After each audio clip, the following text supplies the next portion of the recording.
If there's one science-backed thing that you could do to improve your health, your family's health, your mental health, your relationships, and also help save you money, it's cooking at home. And we used to cook pretty much exclusively at home, but a recent graph shows that we spend about 20% more on going out to eat than we do on our groceries now. But today I'm going to share 9 science-backed benefits of preparing more of your meals at home, and these are going to blow your mind. Let's dive into it. My name's Autumn. I'm a certified clinical nutritionist with my master's in nutrition human performance, and today's video is sponsored by Kettle and Fire. More on them in a bit. Okay, the first, probably most obvious benefit is that you're going to be eating a lot less ultra-processed foods. Ultra-processed foods, which make up more than 70% of our food system, have been found with numerous studies to have addictive-like qualities. That means these foods make it really difficult to stop overeating, and in fact, studies have found that when we eat mostly ultra-processed foods, we on average eat 800 more calories per day, which results in about 1.1 kilograms or about 2.4 pounds of weight gain in a week. But what's great is that when you cook from home,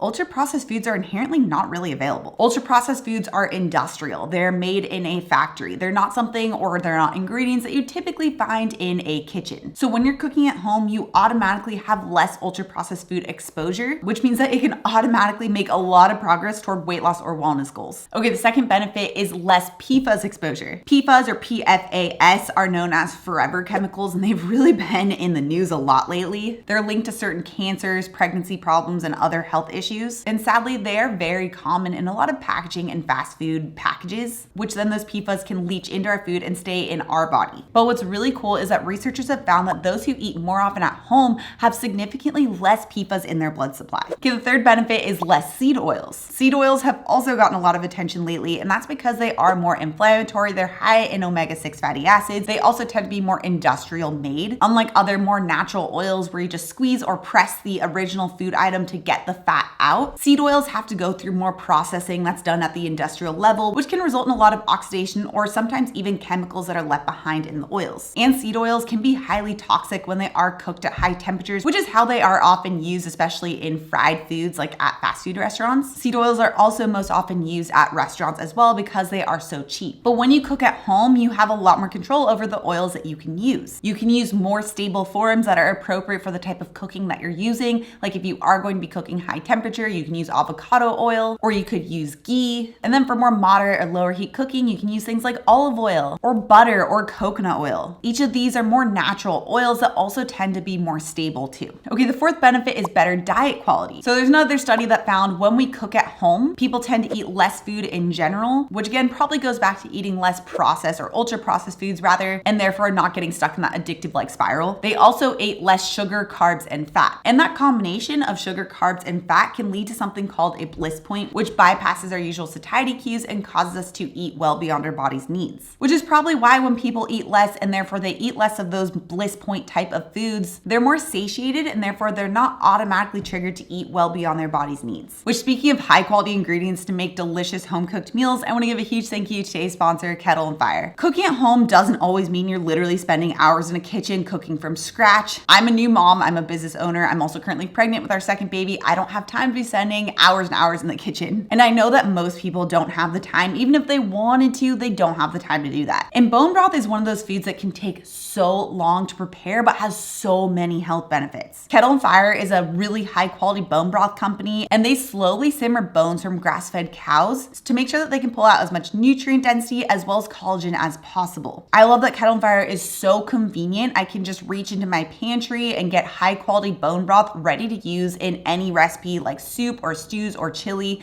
It also tastes great. Kettle and Fire comes in a ton of different flavors to use for any type of recipe. Although my all-time favorite is still their original chicken or beef bone broth. I use these in so many recipes. I use it when I'm making homemade roast chicken. I use it when I'm making beef stew or chili, or I'll just add in some Kettle and Fire bone broth into a sauce in place of water to up the overall collagen amount. And Kettle and Fire is super generous, and they're offering my community 20% off when you use code AUTUMNBAITS at checkout. So make sure you stock up so you can make really delicious meals. I will have the link down description below as well. Okay, the fifth benefit is that that it's cheaper. What I found interesting is that with the rise of groceries and inflation recently, a lot of people have actually started to eat out more because they assume that, well, groceries are so expensive, I might as well just go out to eat. And recently I went through my first trimester of my second pregnancy and we had to go out to eat a lot because I was so nauseous. I could not cook at home. It was pretty miserable. And after going out to eat for almost every single meal for like 10 weeks straight, I do need to challenge this because during our time, our food bill quadrupled. And it's not like we're going to fancy restaurants. We're just going to like local spots, grabbing something at the grocery store that was pre-made. And normally we do pretty much exclusively eat all of our meals at home, except for like on Friday nights, we usually go out to eat on like one Friday night out of the week. But other than that, we eat all our meals, breakfast, lunch, and dinner at home. And yes, especially with inflation right now, groceries are a lot more expensive. I've noticed that it is definitely a problem, but it's still vastly less expensive than going out to eat. Just recently, I had friends over for dinner. It was 8 adults and 2 kids, and I spent $46 at the grocery store to feed all of those people. And that was still making a really delicious, healthy, high quality meal with a simple roast chicken, a delicious salad, and some roasted potatoes.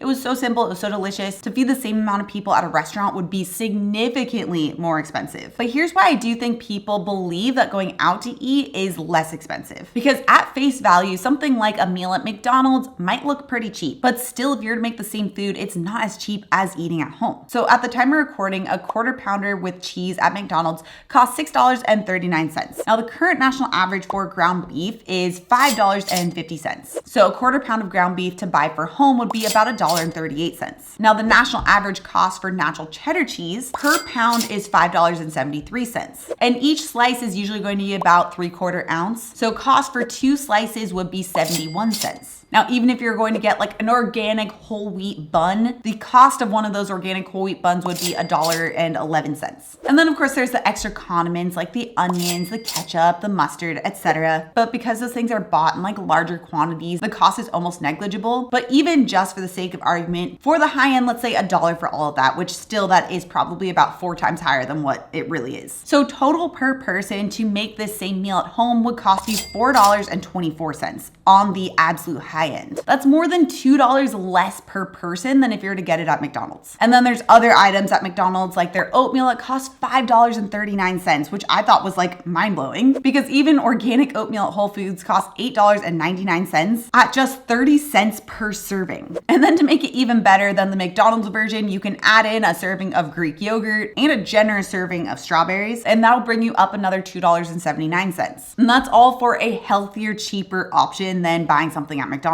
The one caveat is that costs do go up when we opt for more convenience items like frozen food or prepared foods. And then of course the various quality additions will bring the price up, but you don't have to opt for the highest quality. Still cooking at home with real food ingredients is going to be significantly better. Because let's be honest, most of these restaurants are using the lowest quality options anyway. Okay, the 6th benefit is a better relationship with food. As we know, when we eat out more often, it tends to lead to more or higher intake of ultra processed foods. And those foods can lead to food addiction and a poor quality relationship with food. And a study found that kids who ate a family meal were much less likely to develop disordered eating patterns. And I found this with my clients as well as just myself growing up, that when you get kids involved in the cooking process, it gives them the sense of autonomy, and it also makes them so much more interested in trying foods that they might not have tried in the past. So if you're a mom and if you have kids, try getting your kids involved and have them help you cook. It might make the process just so much easier for the whole family. Okay, the 7th benefit is better mental health. So that same study on family meals found that those kids were also less likely to have violent behavior and less likely to have feelings of depression. Okay, the 8th is that it stimulates creativity. Cooking is a creative outlet. And honestly, it's the best type because you get to eat the end result. It's a form of self-expression and experimentation. Like trying a new recipe can just get you inspired and excited about that meal, or just a simple act of looking through your fridge at the end of a week when you don't really have that many groceries left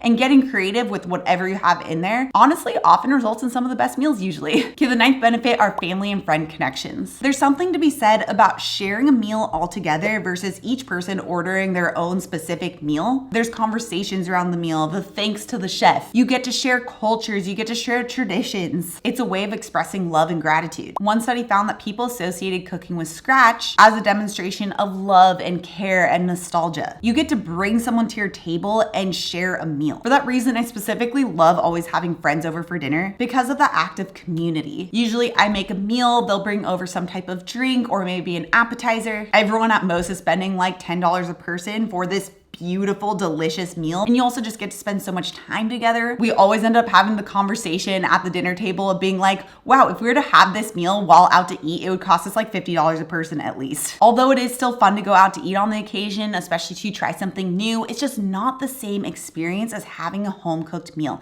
even just a regular weeknight home cooked meal. And we've really been sold this lie that cooking is tedious, it's daunting, or that it's unnecessary. Clearly, it has a lot of benefits. It can benefit our health, it can be fun, it can benefit our relationships, all while also saving us a lot of money. Which, if you've been following my channel for a while, you guys know that I share a lot of free recipes. I also have my programs and cookbooks too if you want to check those out. But I'll have one of my favorite, more simple, recent recipes that a lot of families love. I'll have that linked right up here if you want to try that out next. Also, if you're new to my channel and you love the science-backed information, make sure you subscribe right here. Come out new videos every Tuesday and Thursday.